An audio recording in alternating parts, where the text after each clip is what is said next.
My guest today is the chair of the Massachusetts Republican Party, somebody who I have been wanting to get on the program for a long time and will have on many times. Amy Carnevale, welcome back to normal. Great to be here, Jeff. Thanks for having me. And you know, shout out to you in stepping up to do this podcast. It's really contributed to allow conservative voices to come forward and normal conservative voices to be heard. And that's why we jointly decided to do this podcast. And so I thank you for stepping up and doing it. My pleasure. Happy to do it. I love doing it. This is fun for me. I have been a lifelong Republican. I believe the Republican Party is what we need in America, both nationally, locally, to defend freedom, liberty, economic liberty, personal liberty, just growth, opportunity. We are the growth and opportunity party, and it's severely lacking. It used to be kind of there with the Democrats at one point, but I think it's absent there now. People free to disagree with me, but thank you. Well, one, thank you for taking a chance on this show. Not everybody would do it, but I think it's paid off. I mean, look, we've gotten so 2 federal investigations. You know, we're only been going a few months. Maybe we'll get a few more by the end of 2026. Several candidates on, some interesting authors, some great people on policy. I think we're poised. I mean this sincerely. I'm not just blowing smoke. I think we're poised for a very good 2026. I think Maura Healey is weak. I think the blame of Trump is a constant blame of Trump, constant shifting of focus to him instead of focusing on running the Commonwealth. And us pointing it out here on this show and elsewhere, I think it's really starting to hit home. Yeah. And, I totally agree with you. I think Maura Healey blaming Trump for her policy woes that has contributed to the situation we're in now here in Massachusetts, I think it rings hollow. I think the voters in Massachusetts are smart and presented with strong candidates who can articulate strong policy positions. Will make the right decision. And we just look back at our history of electing Republican governors, and the majority of voters in Massachusetts now are unenrolled, which means they're open to voting for either party. So provided we put forward sensible candidates who can articulate strong policy positions, I think we'll have some real success. Right, and I think we're in that position, and I want to say something up front. So let's get some things clear. I've said many times on this show, I am neutral. I'm looking at the camera. I am neutral, not unbiased. They're the 3 candidates that have announced are all quality individuals, successful people. They would be eminently better than Maura Healey. I will back them, whomever wins the nomination, but I'm not picking a side in the nomination. And I want to point out to the audience, neither is Amy, okay? All right, so this is really, really important. She is MassGOP chair. People might think, oh, she's favoring this or the party's favoring that one. It's like, no, we have 3 very viable, successful people running for governor of the Commonwealth to kind of, just on a personal level, like if you're just operating amongst people, it's like to pick a side in that and then wind up having it backfiring, you're shooting yourself in the foot. So yeah, absolutely. I couldn't agree more. All 3 candidates running for governor have attributes, strong attributes in the business sector, also in the public sector, and any one of them would be eminently more qualified and capable of serving as governor of Massachusetts. And again, not only do our party bylaws prohibit the MassGOP chair and staff from taking a position, personally, it wouldn't serve me either, because I do believe all 3 are qualified. They all have great attributes, and you're right. How terrible would that be if the party did take some action to favor one over another? Well, also, I mean, if we look at it logically, there are some things theoretically a chair could do to manipulate things behind the scene, but also it's really at the end of the day in the primary up to the voters. The 300 to 500,000 voters in a Republican primary to pick it. And Absolutely. whoever gets the most amount of votes in that is going to win, and it's because they run the best campaign. So, putting your thumb on the scale or my thumb on the scale isn't really going to affect that much and would only kind of blow back in our faces. So I think it's good that we say that for the record so that people really, really understand it. Yeah. And Jeff, at this point, it might be worth just reminding listeners that we have somewhat of a bifurcated primary process here in the Republican Party in Massachusetts. Let's get into it. Go for it. Initially, we do have a Republican convention. So that's the first hurdle that candidates must clear in a primary to reach the ballot, the primary ballot. And our convention will be held in Worcester. We're close to. We've already put money down on the venue, close to signing the contract. All right, let's announce. Can we announce the date? Yes, April 25th. April 25th. Yes. End of April, Saturday, April 25th. If you're a Republican in Massachusetts, now's the time you got to start planning for it. If you're a candidate running for office, now's the time you have to start thinking about that date for becoming a delegate. If you're in the grassroots, if you're a candidate and you need those delegate support. I'll ask this question because do we know what the rules are as far as, so you mean the bifurcated process? Yes. So let's get into the first step of that bifurcated process. Yeah, absolutely. So the Republican State Committee will actually be finalizing our rules this coming Thursday. We have a state committee meeting. We'll be finalizing those rules. A committee has been meeting. We've had several meetings. The Convention Rules Committee, it's an ad hoc committee that's set up for this purpose. The rules will be finalized this Thursday, and then we'll release them to Republican town committees so they know the rules of the road for nominating delegates. But again, just to take a step back, the process itself. Republican candidates in a primary have to receive 15% of the vote in order to make the primary ballot in September. Okay, and that 15% of the delegate vote. Delegate vote, correct. Okay, and that percentage isn't going to change from the rules on Thursday. It's not going to change. We actually wrote that into our party bylaws because there had been a little bit of debate about what that meant. The number had fluctuated, whether it was delegates present or some left for the day. So there's been some confusion around that in the past. So we decided actually to write it into the party bylaws themselves. So it's 15% of the can people vote. Look at those if they need to? Yep, where would they find that? Up on our website, massgop.com. All right. If you want to know the bylaws and some of the rules for convention and how people are selected for, I'm assuming gubernatorial and lieutenant governor, and should we have primaries for any of the other statewide Okay, for offices. any primaries for the statewide offices, the rules are up on the website. Go check them out. It's not going to change from 15%. So I'll just say right now we have our party bylaws up. Bylaws, after not Thursday, the rules. Got after it. Thursday we'll have our convention rules sometime after Thursday. So give us a couple days. We'll important get distinction. the other ones up. Yeah. Bylaws are up there. Rules will come out. Convention rules will come out shortly thereafter. All right. Excellent. If any candidate receiving more than 50% of the vote at convention then can claim the title of the endorsed candidate of the MassGOP. Okay. So that's oftentimes helpful for fundraising purposes, other purposes, to say you have more than 50%.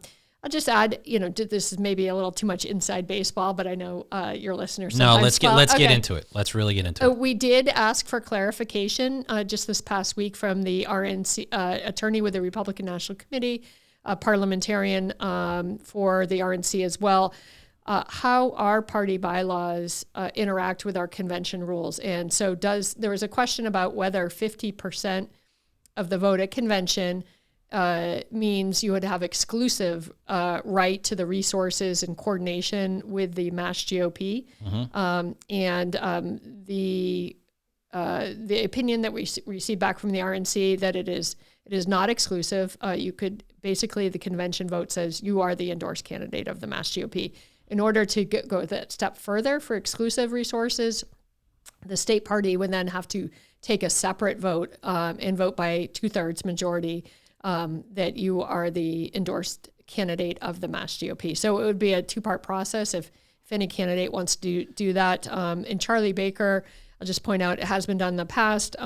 When he was endorsed by the convention, he came to state committee, and at that time it was executive committee, then voted by 2/3 to endorse him. Okay. And that provided the exclusive resources. And that's primarily, that has a lot to do with the fundraising aspect. That's right. Okay. That's so right. when we talk about resources, that means the ability to raise and spend money to help get elected in the general election. That's right. And because, it's important to note, because we have such a late primary in Massachusetts, September, having that that exclusive endorsement of the party is particularly important so that the nominee could then raise money not only into their own campaign, but into the state party to deploy get out the vote activities on their behalf. On their behalf. All right, exactly. so it would be going through the process you just outlined would be extra money that they can go above and beyond their own campaign. That's right. And so there's no. I would just kind of put a pin on that segment by saying there's no expectation that any one of our candidates would do that this cycle, but it's certainly possible. So, it's available. Yeah, it's available. It's available. Mm-hmm. And then, okay, so that's sort of the first half of it. Mm-hmm. And then I think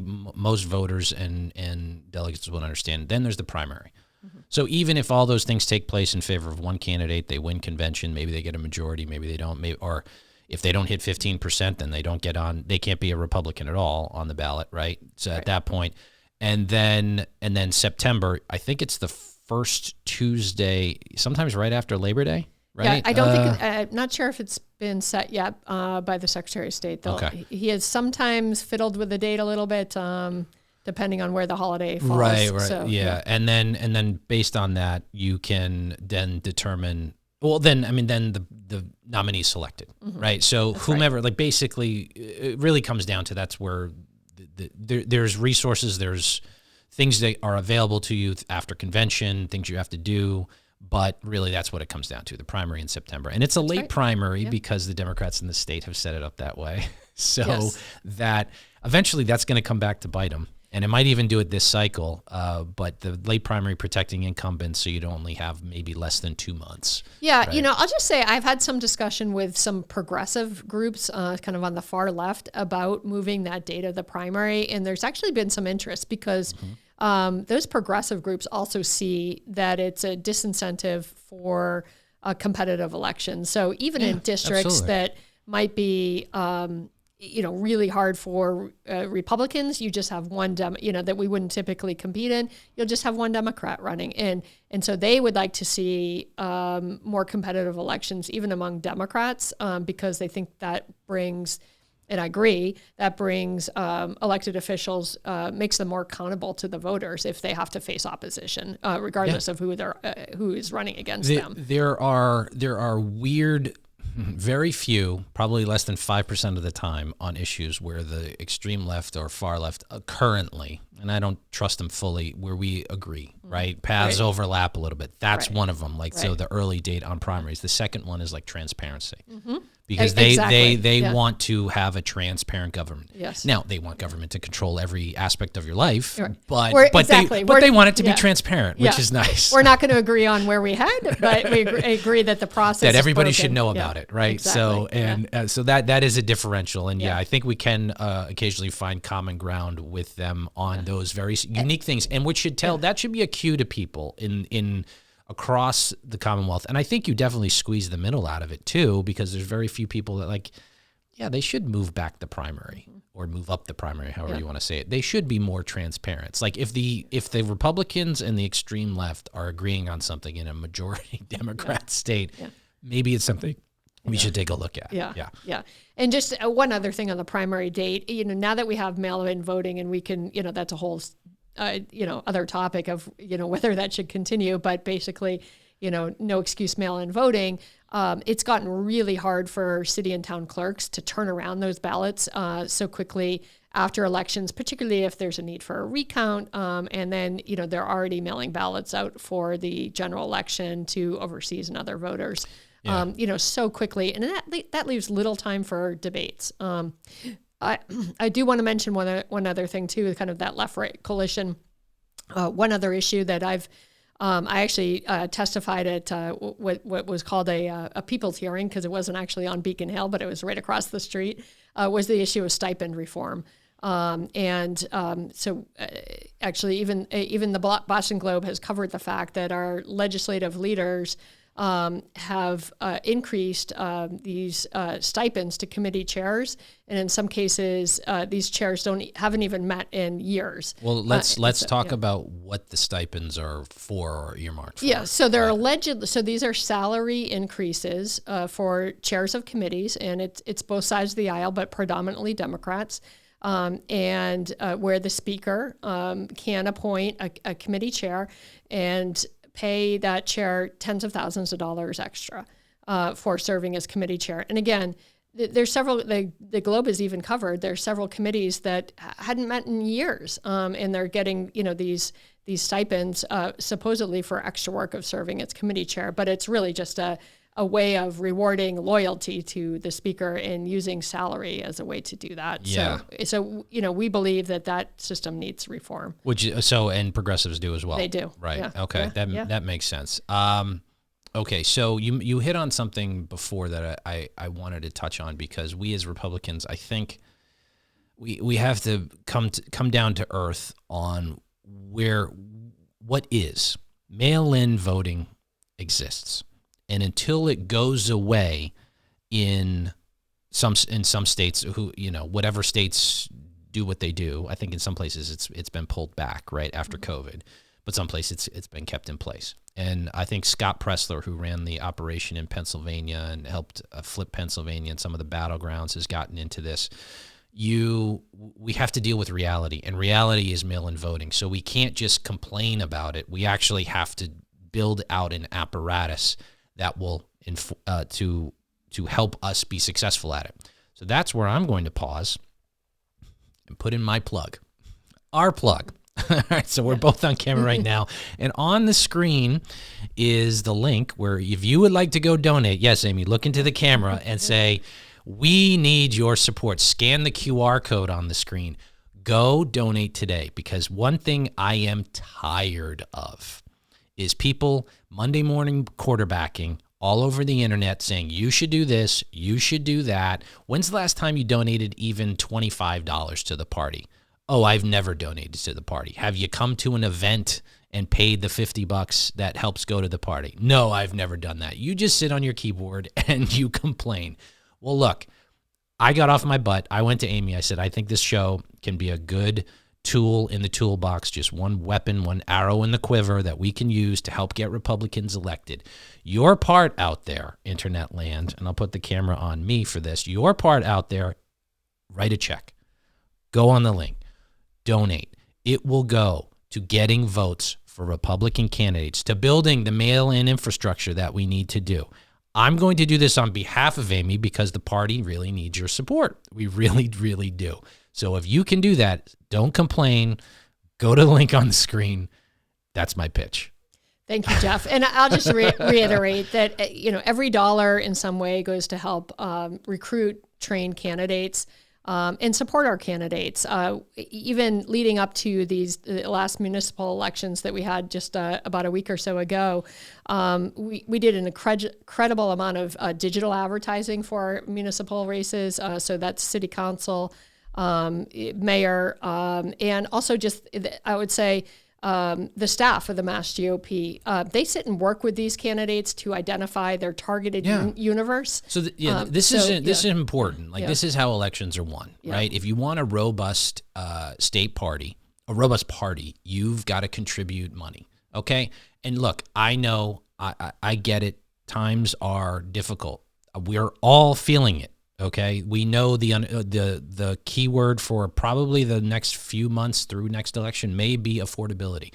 And we, as Republicans, have to say why our ideas are better for making life more affordable, both in the Commonwealth and nationwide, to combat the very scary ideas that we're seeing coming out of the left. But regardless, you see those Act Blue donations coming through, and people are throwing in $5, $10, $20, maybe a month, right? You're not going to miss $5 or $10 a month. Make the coffee at home. Yep. Let's do that. And I can say, I don't know if this is legal or not, so maybe I'll pull it back. But I'll say, if I'll put it up. You want to come in here and argue with me, or come in and say, Jeff, you're doing a great job. I'll put, if you go to the scan the QR code, from now to the end of the year, every $25 donation we'll put in a raffle, and maybe I'll pick you for it. Is that illegal? Am I doing that okay? No. All right, maybe not. All right, maybe not. But yeah, we'll figure something. We'll figure something out. If you want to come on the show, we'll create some incentive. But and that's just a maybe, allegedly. So look, we really do need money, and this episode is not just a pitch for cash from everybody, but we're letting people know that we need cash to run the party. Okay, so if you're going to complain, stop complaining. Open up your wallet, your bank account. Thank you very much. All right, that's it for that. I'll leave the donation link up on the screen so people can do it, but we can continue with what we're doing. One, let me shift topics a little bit here. I want to thank you. The chair of the MassGOP is a oftentimes thankless job. You catch an enormous amount of crap from all sides, inside the party, outside the party. Sometimes you just have to be a punching bag if necessarily it's inside the party, outside the party, things are stacked against you. When we were talking before we started recording, I wanted to find the clip of the last time you were on Jim and Margery, and I couldn't find it because that was, and we talked about it. I think I'm going to release this episode right before you're going on tomorrow. I am. All right, so you're going on tomorrow. So this is real important. I saw this on one of the very few now. They're shrinking the video TV programs about politics. We're down to like 2, maybe 1.5. Yeah, maybe. Right, exactly. Yeah. So it's like, you're running for this office. I won't say who it was. You're running for this office. Donald Trump said something about this. So like they don't want to shift from what is going on in the Commonwealth because they're protecting Mayor Wu, they're protecting Maura Healey, and they just want to talk about Trump because, one, that's their audience, and two, they're so out of touch where they don't understand, well, he did win an election. Look, and openly, I support the president when he's right, and I'll say he's wrong when I think he's wrong. That's just my opinion. Everybody's entitled to this opinion. That's what's good about being a Republican right now, is because we can actually, there's debates online going about what direction we should go as a movement. I think it's healthy because I don't think the other side has it. Yep. But when Amy's taking slings and arrows from all sides, just remember that. Maybe that it's a tough position to be in. But you're going on Jim and Margery tomorrow, and I think it's a great opportunity to, one, when Jim or Margery interrupts you mid-sentence, because there's 100% chance they are going to do that. You can say, just excuse me. And you'll have to say it like 3, maybe 4 times. Please let me finish my sentence. Please let me finish what I'm going to say, and put them in their place. Right. That would be great. Right. Because and they're going to do it multiple times. Yeah. Just do it each time. You're right. And I'll also be on with Steve Kerrigan. So it's really like a 3 against 1. It is. It really is. Like, they totally attacking you. But do it with Steve. Do it with Steve Kerrigan as well. Yes. Yeah. Do it with him. Because I think, one, this platform, what I'm doing here, this is going to supplant that eventually. They're funded, well, not anymore by the taxpayers, but they built all their infrastructure with it. But they have multi-million-dollar budgets. I'm on a shoestring budget, and we're going to get more views, and we're going to get more play and more influence on it. Yeah. And because we're going back and forth, because when I have guests on, we can create a dialogue. They're trying to squeeze you in and beat you up for 15 minutes or 10 minutes. Yeah. So, one, let's cut out the interruptions. But two, when they shift to Trump, it's like, you're just bringing up Trump because you don't want to talk about local issues. Mm-hmm. You're just bringing up Trump because our governor is failing on affordability. Right. This is all you're doing. Just point out their hypocrisy. And, I mean, these are just things where if they let you speak, you'd be able to say. Yeah, exactly. But no, it's always, back to Trump, back to the mean Republicans. And, and again, usually they'll just do like one little question about Maura Healey or something at the state at the very end. And then as I'm talking, thank you very much for being on. Yeah. So let's break down. So let's do some response. let's pregame here. Like, so people can do, maybe if they allow you to even speak, be like, because what they're going to talk about is probably SNAP benefits. And it's just calmly, and you go, who kept the government shut down? Yep. Who did? No. Yeah. Now is your chance to answer. Who kept it down? oh, well, Trump. No. Yeah, who did it? The Democrats in the Senate kept the government shut down. Correct, yeah. 1,000%. And that's the thing you want to. They use. Catherine Clark said it was leverage. So I had state committee member Nikki Michelli, great young man on here, and we broke that down. And he pointed me. He's like, most people don't know that you needed 60 votes for cloture to keep the. But who were there's 53 Republicans. Who were the 7 votes? Because now it's open. Yeah, something changed. Right. And you're not calling it back. So you guys, Jim, Margery, you need to be better about that. And we even saw Democrats say, how dare the Senate Democrats? And of course, they're upset with Senate Democrats for reopening the government. So how do you be upset for reopening the government if the Democrats didn't shut it down in the first place? Look, they're going to try to throw every curveball at you, and they're not even curveballs. These are softballs where just to make it about Trump, be like, and just at some point, just be like, look, I know you guys think you own this. You're in the right here, but up and down. The fact of the matter is, it was a clean continuing resolution. So there were basically means no strings attached. Just give us more time to work out the funding. That's it. And they're trying to bring in an issue, COVID era Obamacare subsidies that, frankly, it has nothing to do with the continuing resolution or government funding. They could have picked any other issue. And so that's what they chose to shut down the government over. And the fact of the matter is, they're not in the majority. And, voters decided Republicans are controlling the House, the Senate, the White House, and we're writing the policies, not them. Well, what if they were honest about what the situation was? They could easily say, okay, Warren and Markey and the people who support them, they're shutting down the government because they want to claw back things that were passed in the big, beautiful bill. It's like, you can do that, but then you can't say that it's Trump's fault. Right. It's one or the other. Like, you can shut down the government and they'll go, no, we won the election. You don't like the policy. Go win an election and you get to change the policy. We didn't like Obamacare when it was passed, and we have to deal with it. And there's so many aspects of affordability, but the one affordability aspect for healthcare is the ACA. The quote-unquote Affordable Care Act, Obamacare. Like, it has driven up prices by astronomical amounts over the past, since it was passed. And then the Democrats, and another thing you bring up, the unaffordability in healthcare is caused by the Democrat Party, 100%. And we can call that out. And what's great about like new media and this platform and others and Twitter, Facebook is like, we can get that message out. They can't hide for it. They can try to lie, but they're not going to be successful. Yeah. And I think that's important that we have that. So, I mean, good luck tomorrow. Yeah, thanks. But when people are watching this, I'll get this episode up tomorrow. Yeah. Good luck later today or whatever, whenever we put it out. So, all right, we've talked about convention. We've talked about the machinations of how people get nominated. And even, mail-in voting and how we need financial support. We got to build the infrastructure here. What are some of the other important things that you do as chair that you want to hit on that the audience needs to understand? I think it's important to talk a little bit about candidate recruitment and training and data and training of candidates. We have spent a lot of time as a party over the last 3 years with candidate recruitment and training sessions. We just held 6 across training sessions, recruitment sessions across the state. We're focused on the next legislative cycle, so headed into next November. Earlier this spring, we did a series of 7.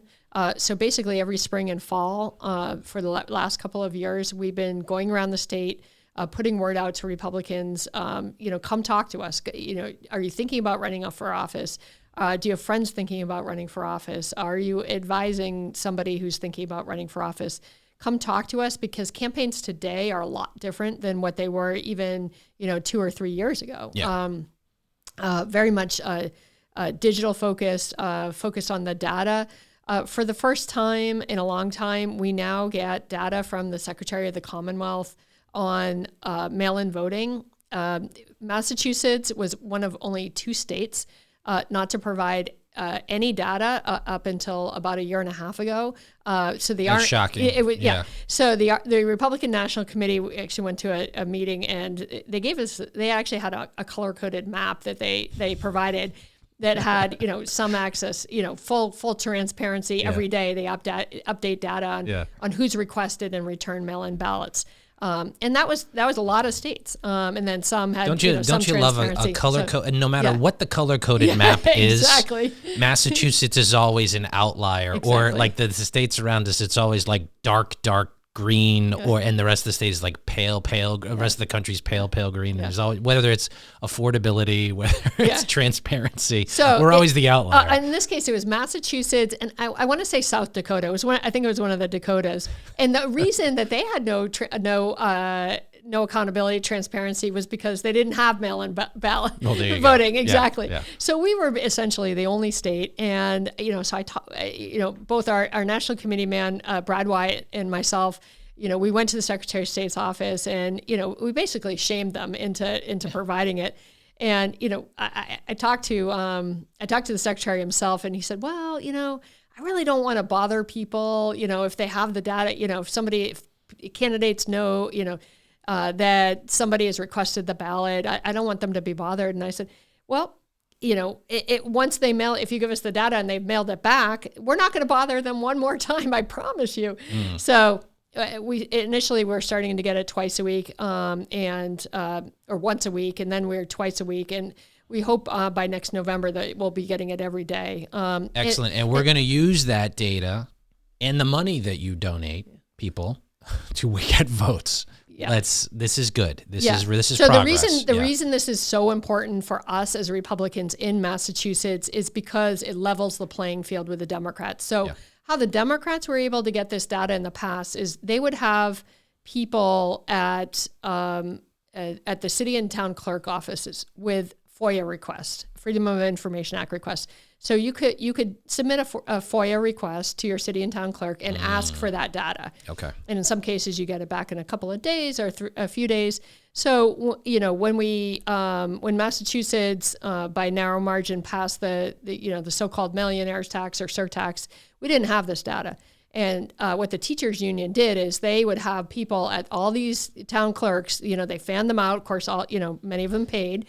And so they would get the data on who's voted. So they could then target these individuals. If they hadn't voted, they'd call them and say, let me get you the polls. So if they pulled the ballot or they got a mail-in ballot, they'd know they could target them. Right. Max Page, villain number one in Massachusetts for me. And we just didn't have the resources to compete. Didn't know. And now we can do. Now it's hopefully instantaneous. And by the knowledge that we have developed as a party and the infrastructure that's been built by the RNC, coupled with the resources that have been spent at the state party on targeting voters and who we need to target. So we can help candidates and issue campaigns identify the individual voters we need to target to win elections. So it's a lot different now than what it used to be. And let me say this for the online people, the online critics who are like, well, the Mass GOP needs to recruit more candidates. It's like, we're doing that, but also so can you.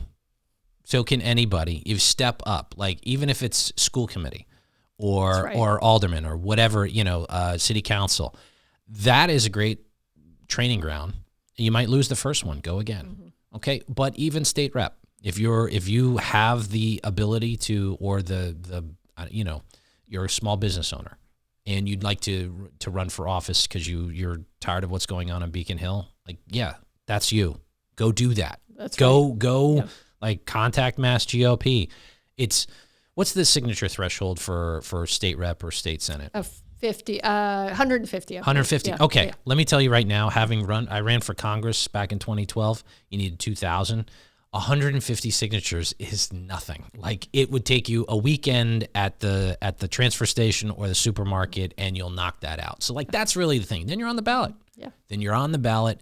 Raise money. Get your voice out there. Tell people what you're running on, whatever that is you want to make your campaign about. Hopefully it aligns with what Republicans are doing and reforming Beacon Hill.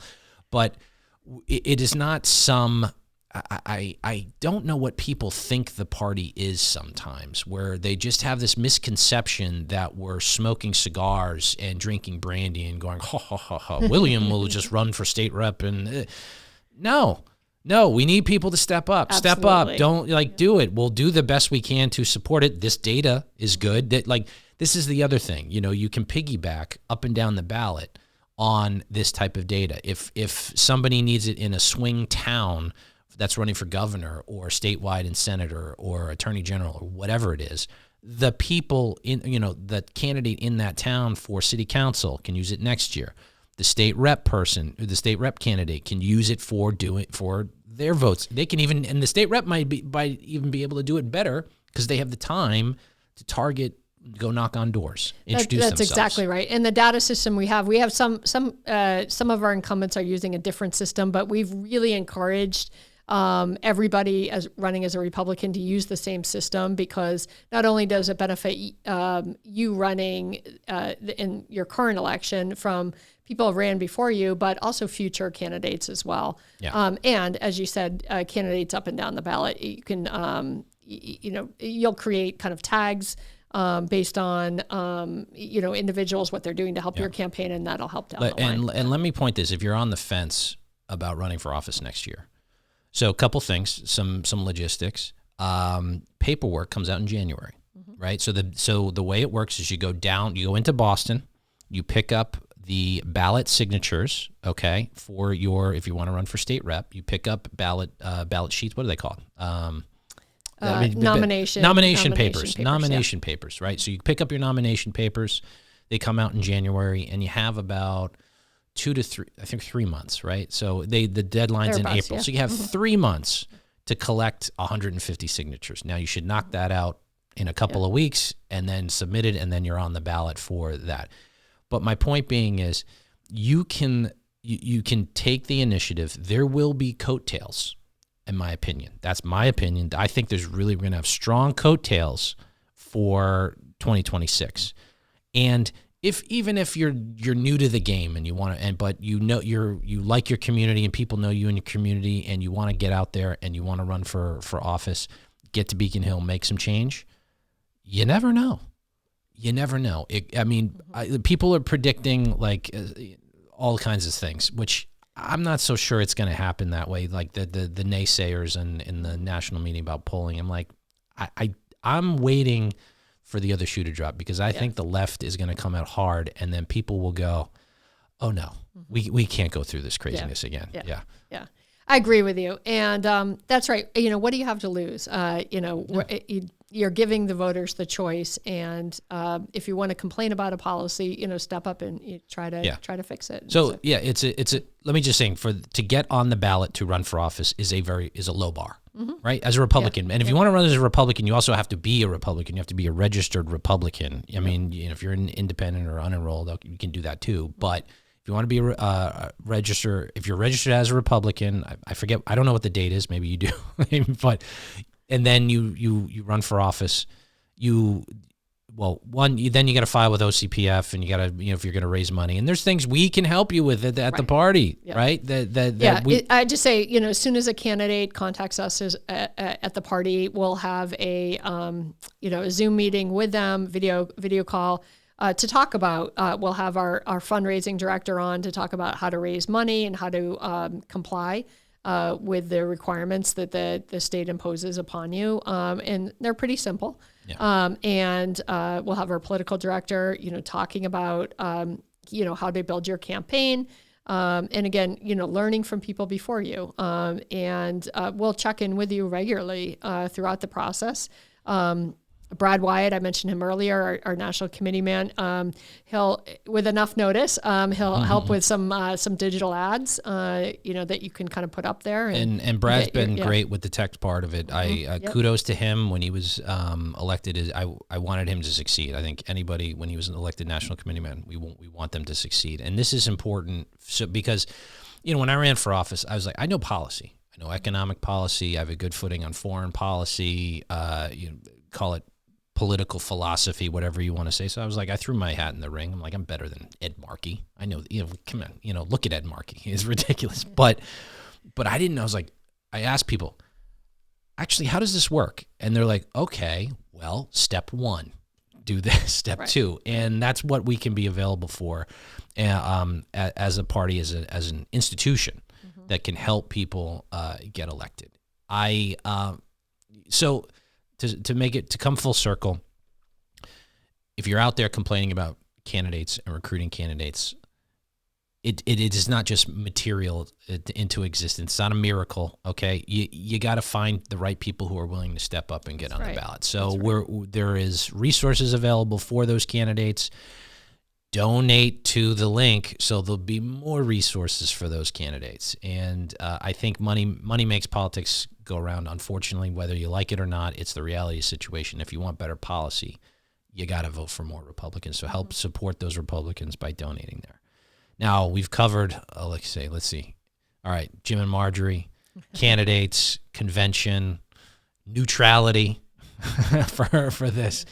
Let's close out with what anything else you want to hit before we wrap up. Yeah, I'll just really emphasize the point on the convention too, and thinking positively about 2026. There's going to be so much energy going into this convention, April 25th. Yeah. We have a contested gubernatorial primary that, again, you have three candidates who all three are eminently qualified, eminently better than Maura Healey.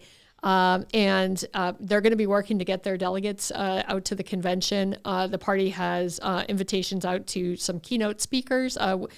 We have one confirmed. I'm not going to announce it yet. No, don't do that. Yeah. No, let's keep people in suspense, because what we're going to do is, so this is important. We're going to tease some things. So one, I think we could say, maybe I'll do my best for the night before convention. We're going to do a live show. Okay, so you're going to donate to the link and buy a ticket for that live show, and we're going to raise some money. But we're going to do a live show, a live Back to Normal. We'll have an array of guests, and we'll get them, which will be a lot of fun. So come to that. To a further point, I will be abstaining as a delegate for the vote, as will Amy. Okay, so when you come to convention, Amy's not going to vote, and I'm not going to vote as a delegate. And I think you're right. I think we're well poised. People are there's this resigned attitude, I think, for a lot of people in Massachusetts. They're like, oh man. And Jeff, I want to make the point that aside from the gubernatorial candidates, which is incredibly important, we have other candidates you'll hear from too. The other statewide offices will have candidates running for state reps, state senate, not all of whom will be speaking, but they'll all be present. They'll have their signature papers available. It'll still be in the window for getting their signature, so it really helps them get on the ballot. We have more candidates announcing really every week. I'll just preview. We're expecting another statewide candidate to announce this week. Cool. So very, very excited about that. And you can tell me off the air. Yeah, I'll tell you off the air. And hopefully we'll be a guest on your program before too long. Definitely. So again, a lot of, and it's an event that will be covered widely by the media. And it's a way for Republicans to get our message out. And again, affordability is that number one message. So, I think a lot of our candidates will be talking about. So I'm going to try to do a live stream day of convention. So we'll do the event the night before. We'll do live stream from the media platform at convention.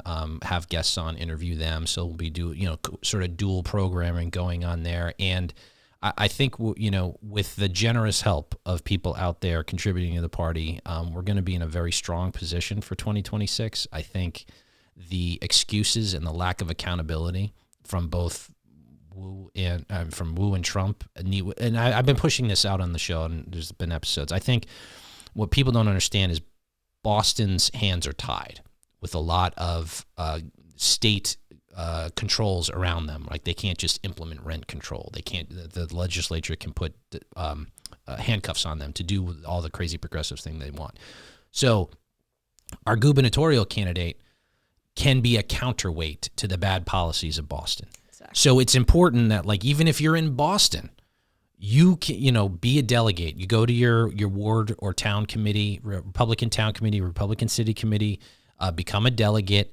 If you like one candidate more than the other, get behind them, figure out how to become a delegate for their campaign, get involved, even if you're in Boston, because the governor has powers to limit the bad policy of Boston. Obviously, they can, revert whatever nonsense Maura Healey has put into place. but there can be pushback. There can be balance, and we got to get that balance. I mean, we've even seen the so-called. I don't know if you've talked about it yet. The municipal empowerment tax, so-called. I heard about that this week. Oh my God. Was it 3 times on excise? 4 times on excise taxes? Yeah. So a way to increase your car tax. So like it wasn't high enough already. Yeah. So. So this is an area where the governor can help influence, and why it's really important. Again, that we have a Republican governor in the corner office. Yes, come 26. and candidates willing to run and pick up a few seats when we can in the legislature. I think that's critical. Yeah, I'll just say our goal as a party is to get to the point that we can sustain a Republican veto.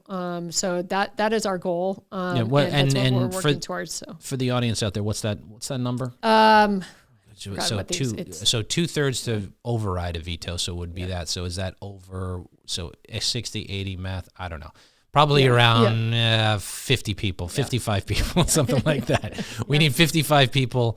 55%. I'm thinking it. What is it in the? So it'll be 1/3. All right, I'm going to cut this part out. No, we're moving on. I can't do the math in my head. Anyway, all right. So look, there's a lot to look forward to.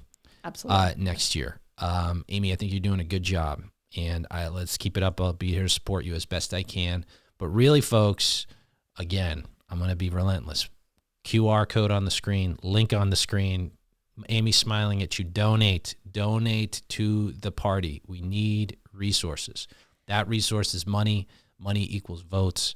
Votes equals win elections, and the Commonwealth will be better off. And I think for no matter who wins the nomination in September, or no matter if they are better than a D as far as transparency, affordability.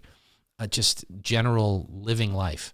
We need folks to step up, become a candidate, try it out. You might like it, even if you lose. You might want to go, okay, I learned some lessons. I think I can do it better next year. Sometimes in Massachusetts, it takes 2 runs to win. So. A lot of times it does take 2 runs. You learn a lot of lessons the first time around, but we'll be here to help answer those questions, and I think we're going to be in real good shape. So good luck with Jim and Margery. Call them out for interrupting, because I'm telling you it's going to happen. Just be cool about it. Be patient. And I'm going to release this right before you. I'm going to remember this in my mind. Yeah. Just be like, can you stop interrupting? Please, please let me get my point out. This is just rude at this point. Just needle them. And then just flip it and be like, you're all about Trump. Look at what you're ignoring. The Democrats did this. The Democrats did this. And you're just ignoring it. You guys got to wake up, because you're going to keep losing. And that's going to be fun. All right. So with that, we'll close out this episode of Back to Normal. Amy, thank you so much for joining. We will be back soon with very exciting guests, and we will continue to get this message out there, because the Republican Party in Massachusetts and nationwide is the party of sanity, of normalcy, and we're going to start breaking that down and getting that message out there. Thank you. Bye-bye.